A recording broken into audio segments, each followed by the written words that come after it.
My name is Brandon Sharpeed. I'm the Executive Director of the Management and Organizational Behavior Teaching Society. I want to welcome you all to what I hope will be another timely and beneficial MOBTS virtual event. We will be focusing on a soon-to-be published special issue focusing on faculty and student mental health and well-being in management education. We're incredibly fortunate to have the co-editors that did this special issue.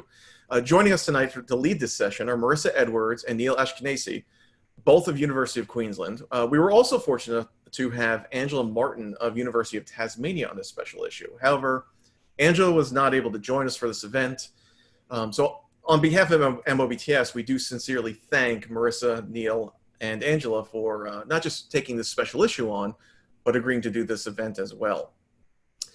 Before we jump headfirst into this special issue and the discussion surrounding it, I do want to personally thank our attendees that are with us here from Australia, New Zealand, and Greater Oceania. Your recent involvement and engagement in this 48-year-old society is having a tremendous impact on us right now. And I'm thrilled to be able to say that through the determination and considerable efforts by several of your colleagues in the region, we've established an MOBTS Oceania affiliate. With that, we will be hosting our first conference, which will be a virtual one given the impact of the continued impact of COVID-19 in late January. We're anticipating that being January 27th through 29th.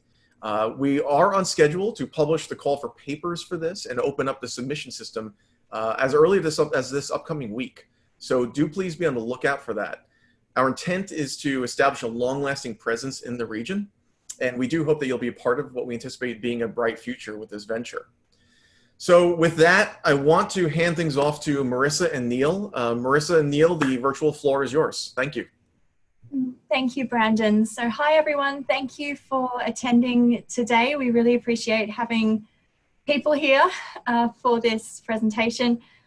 My name is Marissa, and I am an assistant professor at the University of Queensland Business School, as Brandon mentioned. I think everyone knows Neil. I'm Neil Ashkenazi. Nice to meet everybody. I'm sort of a general dog's body around the place at the moment, so I'm looking forward to participating in this session and, of course, working with Marissa in the special issue. So I think just to start, we wanted to give you a little bit of context around why we chose to do this special issue. And I have a background in clinical psychology. That was really the focus of my undergraduate education until I moved to management. And so I've always had that interest. And then the more that I taught and the more that I read, I realized that we teach our students a lot about stress and burnout and work-life balance and work design and having a supportive leader. Yet that didn't really seem to be matching the experience of many of my colleagues in academia, in business schools, not particularly here, but around the world.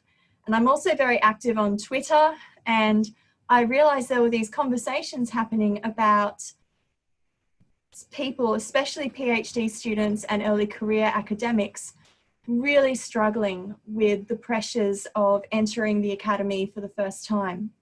So I wanted to do this special issue. I'm very, very passionate about the topic. It's really become the focus of my research. So we pitched the idea to Jeannie and Kathy, who have been wonderful from the very start. And we're going to be having the issue published early next year. So I wanted to begin our section of the presentation by just giving you a little bit of an overview of the research into mental health within the academy, and then a little bit about the special issue. Then we want to turn over to you and really have a discussion around this issue of mental health and mental illness and psychological well-being, and have a discussion. So we are just going to go through a little bit of the literature, as I mentioned. So it's quite concerning when you look at what has already been identified. We know that students and faculty are at risk of developing a mental health problem, and that risk is much higher than the general population.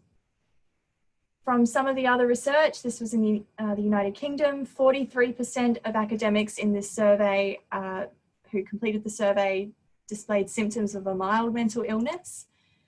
This was a university-based survey in the UK. As you can see, I'm sure we can relate to this. Most people agreed that their job was stressful. And then this was another university-based survey in the UK. 41% of academics thought their workload had a negative impact on their health, and 18% worked a full day on the weekend. Now, if we think about other professions, not everyone works these hours. And this research is only just a sample of what's out there at the moment. And it's really telling the same story. And I want to emphasize also that there are really important parts of academia that people enjoy. Obviously, we enjoy the autonomy, we enjoy our interactions with students, but there are definitely elements of academic culture in particular that seem to be contributing to far higher rates of mental ill health than in other professions. We also know that PhD students in particular are experiencing considerable mental health difficulties. This first quote here from 2018, a lot of research has come out of Europe. These researchers did a review, and they found that even in studies that aim to investigate positive emotions in doctoral students' experiences, negative emotions tend to be the major affective state that PhD students report. So there are many researchers who go out looking for the positive experiences that PhD students have, and yet more and more there's evidence that many students struggle. In Nature, in the Nature journal, the scientists have been fantastic at looking at this issue. This particular study found that 36% of students had sought help for anxiety or depression. This study here from Europe again found that the majority, a substantial majority of students report distress and also display symptoms of a mental illness. And this particular study here, which has been criticised for some of its methodology, Evans and co-authors, they found that 40% of doctoral students met the provisional criteria for a mental illness, and they used established scales to measure clinical depression and clinical anxiety. So there's clearly something going on here. And I think some of you may be familiar with this research. Harley's Amley article talked about business schools and said that there is this crisis of confidence that has occurred, and that essentially we're publishing because we have to, not because we're doing particularly interesting research. There's also increasing rationalization and increasing workloads, which I'm sure everyone can relate to.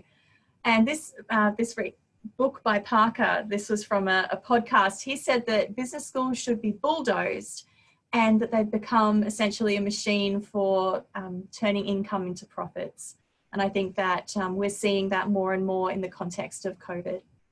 So I'm not arguing for them to be bulldozed, but certainly I think that there are some issues that are deserving of conversation and some wider discussion.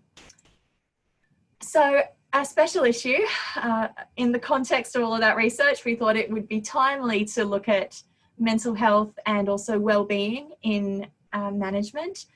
And we pitched the idea. We had a wonderful number of submissions, and 21 in total, one of which went into, has been accepted for a general issue of the journal. 7 were desk rejected, 7 were rejected after review. We still have 1 manuscript under revision, and we have 5 accepted for publication. 2 empirical studies and 3 essays. And as you can see, most obviously coming out of the United States and Canada. I think that that's probably reflective of the current state of most management journals, with a lot of contributions from the United States. But I think that hopefully we'll be getting more contributions from other countries in future. So some themes that have come out of the papers in this special issue are as follows, and I think these are some of the themes that we may be able to discuss as we go forward. So essentially, there is a paper that is talking about an author's lived experience of managing clinical depression and working at the same time. And it's a very, very powerful account of what it is like dealing with a mental illness within the context of a business school. We also have papers that mention the stigma of speaking up about mental illness in business schools. That's really a theme that runs through several of the papers. Also, there's a wonderful paper about the importance of having a break and resting, and also choosing a particular space and a particular way to do that, and encouraging academics to take time out so that they can rest and prevent burnout from occurring. We also have a paper around positive emotions training. So we didn't want all papers, obviously, to focus on mental illness and mental ill health.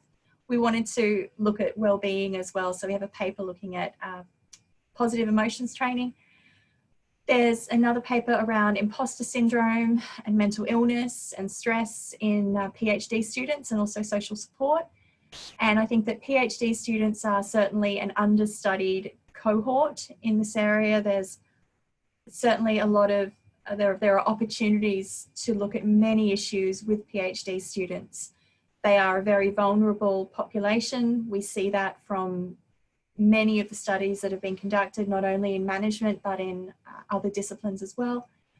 And we also have a paper about international students and some of the struggles that they face and the way that we can support them. So without completely giving you all of the details of the papers, those are some of the accepted papers that we'll be publishing. So I think that we have a really nice range of papers. Obviously, there were papers that we would have loved to publish.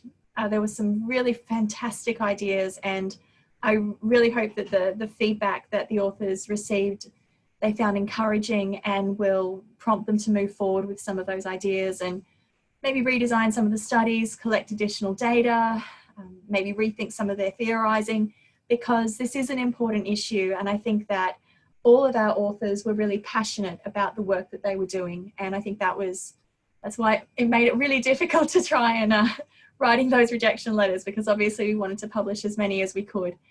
And I think that this is an issue that is receiving more and more attention, and is really something that will be attracting a lot more interest in future. So a couple of directions for future research before we move into the discussion. We know that there needs to be more national and also university level data collected about faculty and student well-being and also mental health.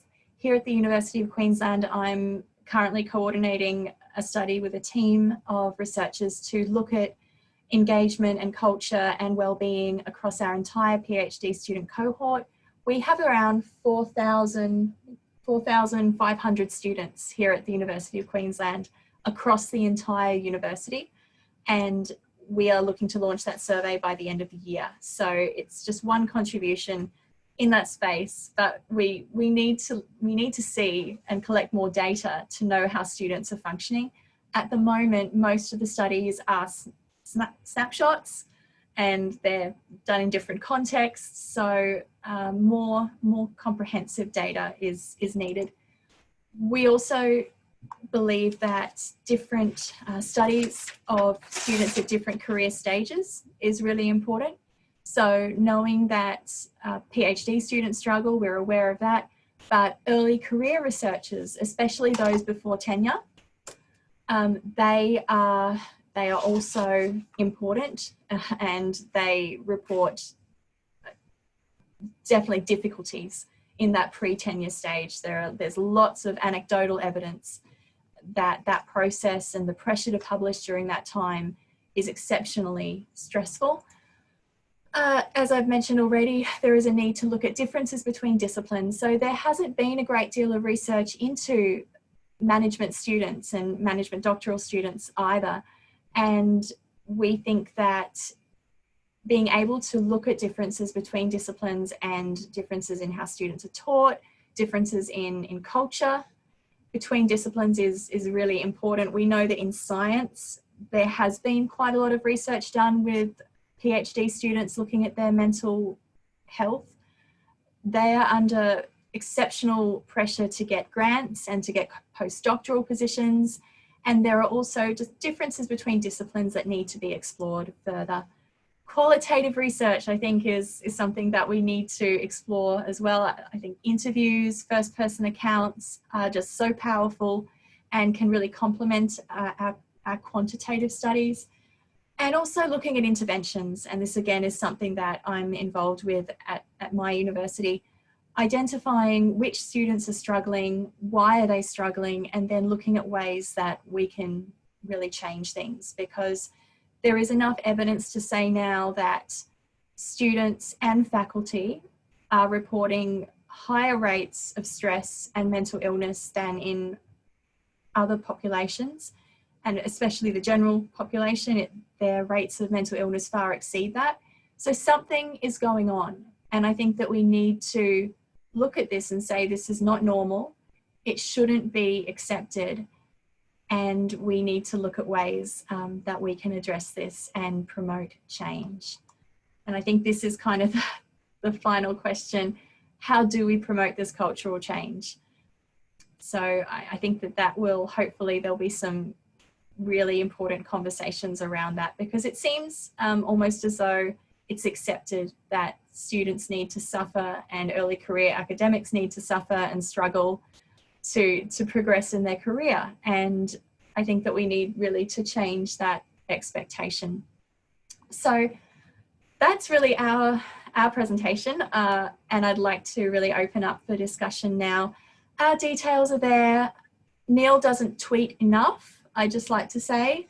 I tweet daily, but Neil is very disappointing in terms of his engagement with Twitter.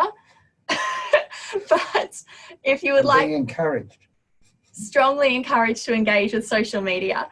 So if you would like to follow myself and Neil, I think that that would be, if you'd like to, that would be fabulous. And I also coordinate a blog with my colleague in the United Kingdom, Zoe Ayres. It's a blog called Academic Voices, and it is a blog that is focused on mental health and well-being, and we invite faculty and students to share their experiences. That was launched earlier this year. And we have, I think we've published around a dozen maybe. We've got enough submissions to last us into early 2021. We ask people to write a short blog about any topic relevant to mental health and well-being, and the response has been fantastic. So if you would like to contribute to that blog, we welcome contributions from anyone in any discipline at any stage of their career. So if you would like to share your experiences, we would love to hear from you. So the Twitter account is there. And with that, I think we'll open up if there are any questions or comments. Thank you.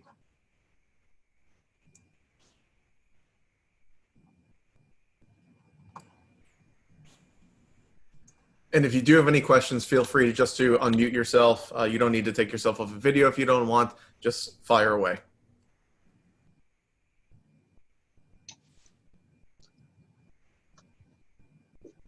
Hi, I've got a question. My name is Hussein and my family is Najmi. I'm an assistant professor in the University of Central Oklahoma in the United States.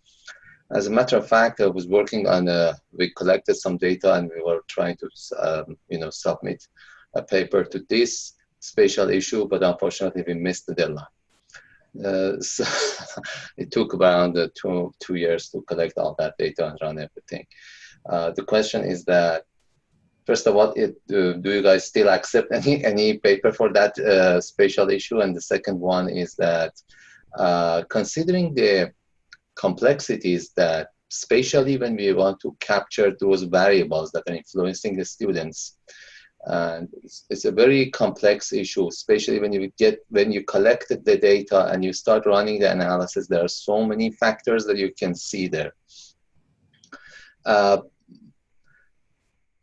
loved your the part that you put about your future directions, but one of the factors that I observed interesting here, especially in the United States, is the impact of the financial issues on the student, which are current students, though they should not think about any repayment at this point. So are you also welcoming for those types of researches, or you're just mainly focused on more on the stress comes from the academic work? So thank you for that question. We aren't accepting any further papers, unfortunately, for the special issue, but obviously, if you have a paper, submitting to a general issue of JME is also an option. I think that in terms of the factors that influence students' mental health and well-being, you've made a great point about financial issues, and the future directions that I've mentioned are only really a small number of many. And I think that looking at the broader social context and the pressures that students face outside of the academy, I think that is crucial. We know from broader mental health research that even looking at OB research, it's not just your workplace, it's your personality, it's your family life, it's your work-life balance, it's your financial status, many, many different variables that influence your mental health. So I think that especially in the COVID and the post-COVID environment, looking at students' security of housing, income, food security, I think that all of those are really important variables that need to be explored. It's incredibly complex doing this kind of work, but I think that it's needed. I think what Marissa is saying, that the special issue is just the very beginning of the conversation. So Hossein, please, when you finish your study, please submit it to JME, and it'll go through the review process. But as Marissa said, there were some great studies that unfortunately were not sufficiently developed for us to include in the special issue. But there's a whole lot of research out there that's going to flow after the special issue comes out. So yeah, join the conversation. Sure, thank you so much. And I've got another question regarding this recording. This recording will become available on the MBOT website? That is correct. We will have it on MOBTS.org. In the chat box, actually, I will shoot over a link to where our virtual hub is that has other items from our past virtual conference that took place at the end of June, as well as some of these other events that have taken place. And this will be added to that. Thank you.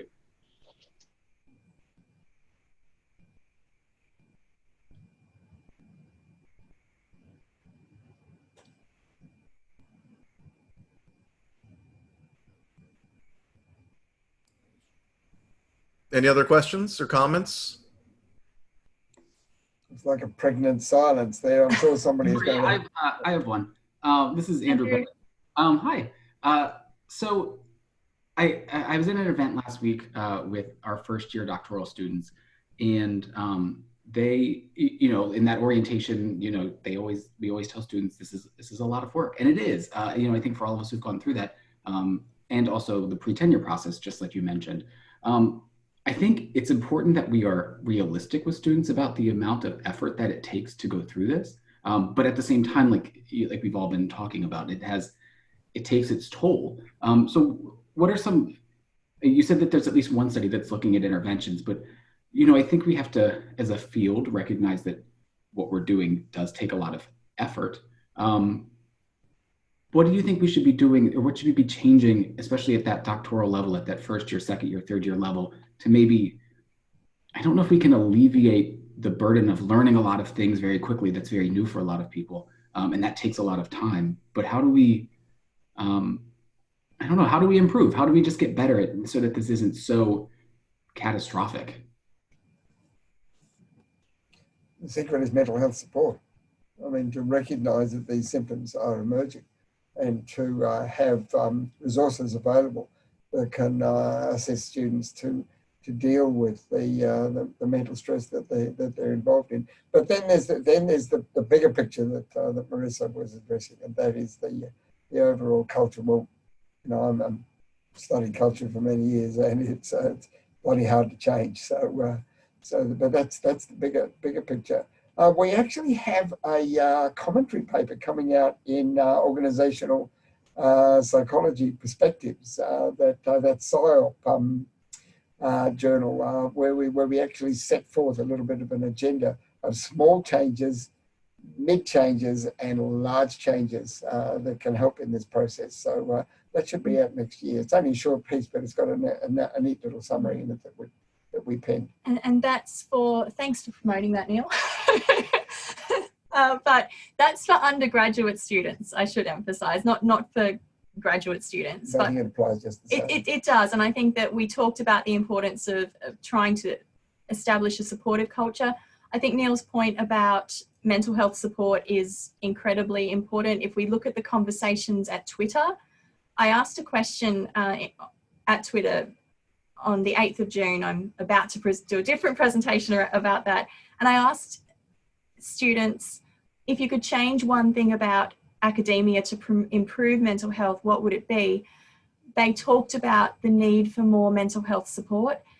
At many campuses, you have to wait weeks to get any kind of help unless you're in absolute crisis. And what we know from all of the mental health research is the earlier, obviously, that you intervene, the less likely it is that students are going to go on and develop more serious symptoms.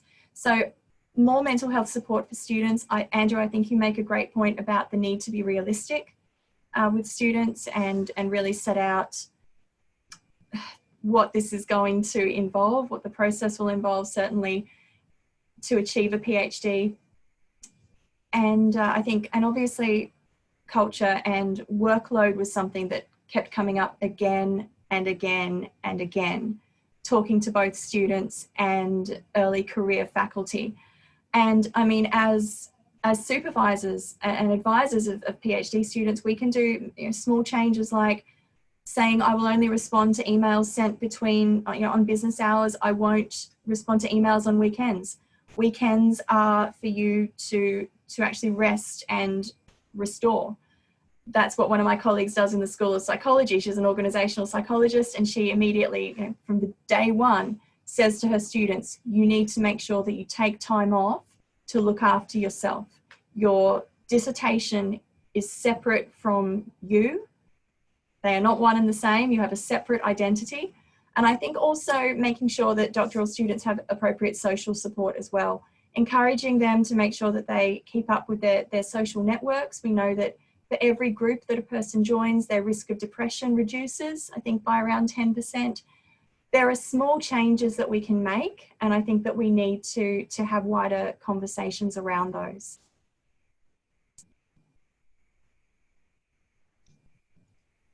I did. This is Joy. I wanted to ask you a little bit more about what you see as the differences between undergraduates and graduate students. And I realize you just gave several examples. I mean, it sounds like for graduate students, for PhD students, they become so heavily identified, personally invested in their work, where undergrads maybe not so much. They're still sorting out their paths. But the reason I thought about that is that at the schools I've been at, there's been such a huge drive to improve mental health services for students in general. Now, mostly that does seem to be focused towards undergraduates, although I'm sure they would still be open to graduate students. And I guess I'm wondering if you see graduate students as really having separate needs from undergraduates, and why is it so much harder for graduates, for PhD students? Well, our university, I'm not going to say mine, but there's two of us here. Our university has quite well-developed support services for students at every level. But despite that, we see constantly around our school doctoral students really struggling. I mean, in many cases, they're reluctant to admit that they're having any sort of problems. Sometimes they go into difficult psychological states that then comes back and impacts on the faculty and on the advisory teams, etc.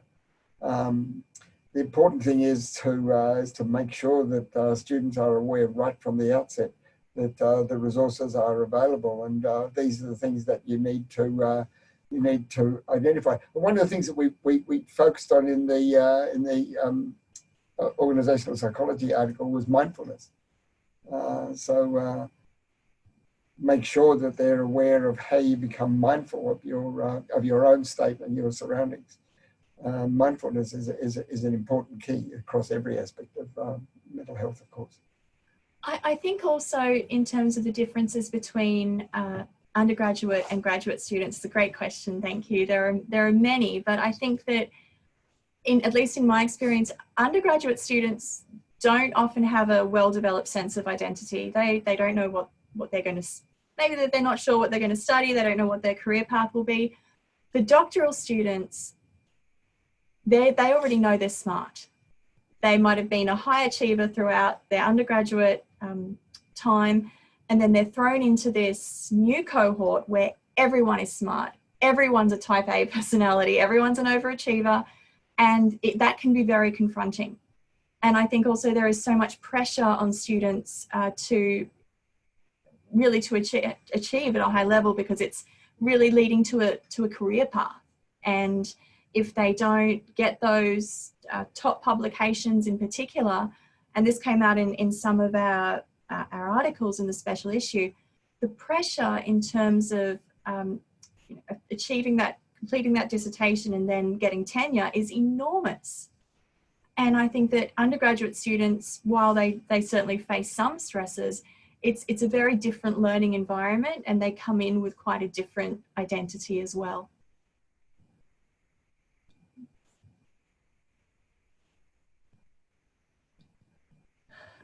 Other questions?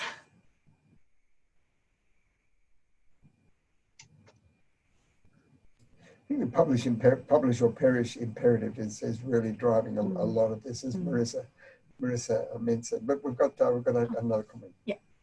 I have a question, Jen, about mental health in the context of COVID. There's been a lot of discussions lately about the extreme situation that we're facing around the globe and the construct of surge capacity being now maxed out.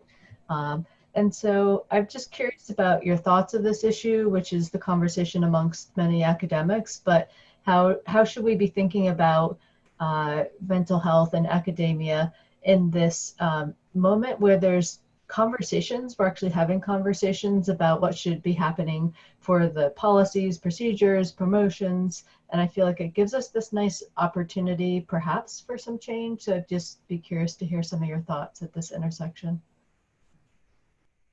I think that it's true. Thanks for your question, Jen. Also, I think it's true that COVID has obviously changed the world and many occupations in terms of how we used to operate versus how we operate now. And I think that there are real opportunities for academia to look at this and say, how can we make some of these changes permanent? So at least at our institution, it's been said that the effects of COVID will be taken into account in terms of promotion and tenure over the next year. So they've explicitly stated that they understand that for many of us, it's very difficult to do research right now. We have no research funding available to us. So it's really challenging. So I think that there has been an acknowledgement of the stress involved. And I think that needs to happen again in future. We are working incredibly long hours, and we do that all the time. And I don't think that should continue to be normalized. I think that in the context of COVID, it's been recognised that there has been intense pressure on faculty. Why aren't we doing that generally? Why are we just accepting the fact that people are burning out, people are developing, for example, substance abuse issues, anxiety disorders, eating disorders? I'm mentioning people that I know who have experienced these issues. We have to stop normalising the experience that we're having, because people are genuinely, they're suffering. And I think that there are changes that can be made, obviously not to change the culture completely, but to put things in place to make it more manageable. Neil, do you want to add to that? No. That's all we need to say on that topic, I think. Yeah. Okay, thanks.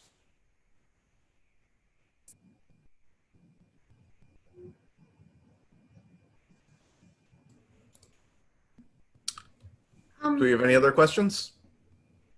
Yes. Wonderful. Hi. Just wondering, like in the Australian context, we've got this whole issue with international students. And I mean, have you got any, are you seeing any differences? And just quickly, for those who are not in Australia, our government has basically not supported international students, and universities like University of Queensland really, how would you describe it, Marissa? It's been a very, very difficult experience for many of our students. A real, struggling. And I know I've got a couple of PhD students who have graduated through COVID, and I just can't believe, like, it's unfathomable for me to conceive. Number one, they didn't even get to officially graduate. And number two, the landscape that's in front of them, it's like the never, never. So have you guys got any work on that front in sort of differentiating that, particularly, you know, in our unique context of Australia, and that lack of support for international students? We haven't collected data on that particular issue yet, but the study that I'm doing with colleagues here at UQ will be university-wide, surveying all PhD students, and will certainly be looking at specific segmenting the data to look at international students, because we know that their experience is very different. We know that they struggle in ways, or they have different stresses to domestic students. And so I think we need to be very conscious that they are a different cohort and take that into account. Neil, did you supervise many? Well, yeah, but I just wanted to add that relating to the Australian context, our international viewers may not be aware that the government in Australia has instituted something called the Job Keeper program, payments to people who are unable to earn their normal income. And universities are specifically excluded from the program. So all of our casuals, all of our students who have casual instructor roles and tutorial roles, they're without income. So it's a huge problem here at the moment, and everybody's really struggling to deal with it. My observation is that the students have been very innovative. They're managing to find stuff to keep themselves alive. And I've been impressed in that regard. There's been a lot of proactive behaviour by students in terms of, under very difficult circumstances, finding some supplementary income, which has eased things for them, but it's obviously very difficult. I mean, the part of the problem in Australia is that the Conservative government in Australia, I think like Conservative governments in most places, has been trying to reduce fundings for tertiary education for some time. By the way, in Australia, the Conservative government is called the Liberal government. That's confusing for you all.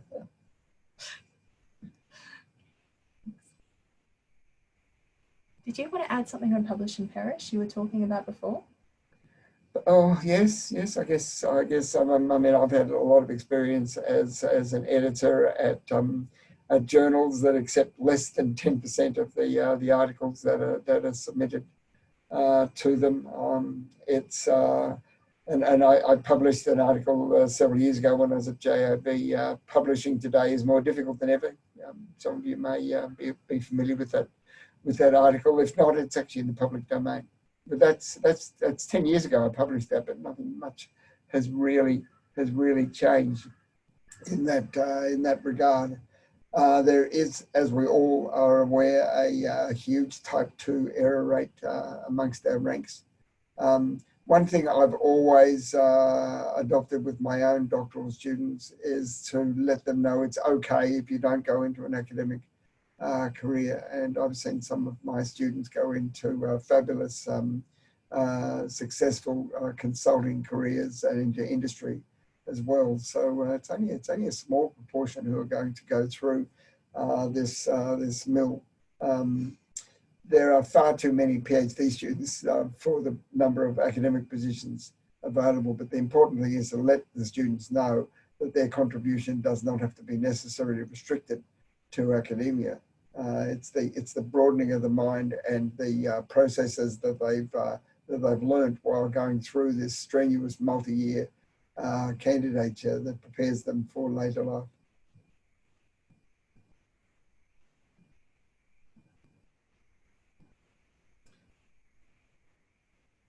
Jeannie, I wonder if you would like to comment on from your perspective as the current editor of JME.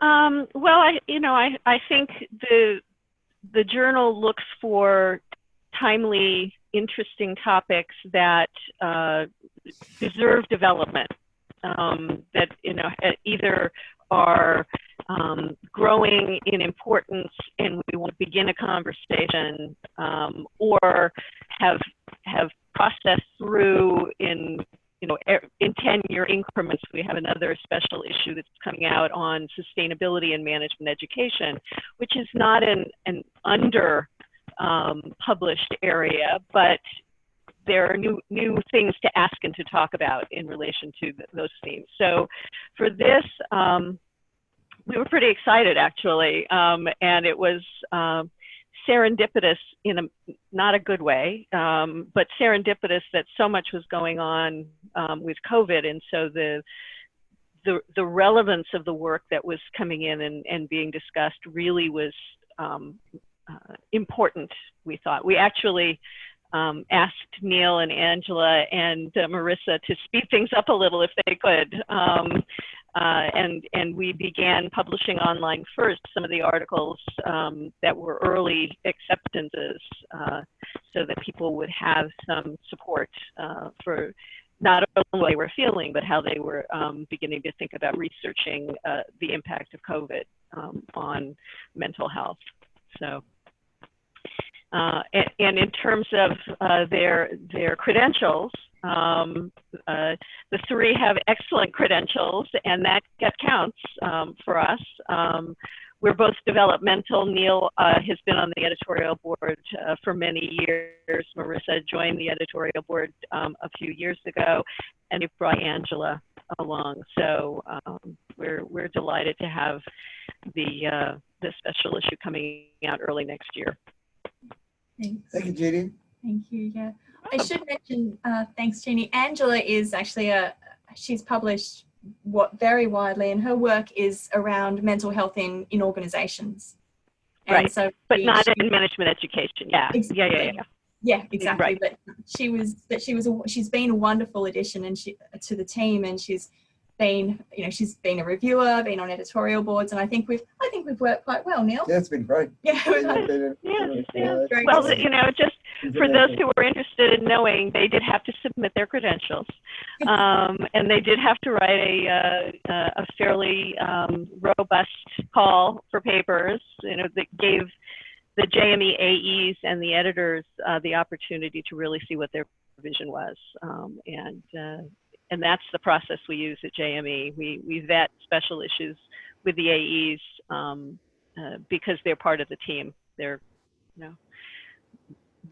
they know and they understand what's topical in ways that is important to the JME reader. So. Thank you. And I see Jen Lee is here. She's an AE, and Kevin Lowe is here. He's an AE, and I think I saw Joy earlier. She's an AE. Yeah, so that the group is robust. And I think in future, as Neil said, we're really hoping that this special issues really starts a broader conversation. Catalyst. It's a catalyst really to encourage people to keep working in this area for those who are there already, but hopefully it will spark interest with other researchers, and they will be able to build on the work that has been submitted and published, because there are so many different areas that are deserving of and topics that need to be explored further in this particular domain. So we're hoping it will spark some further work.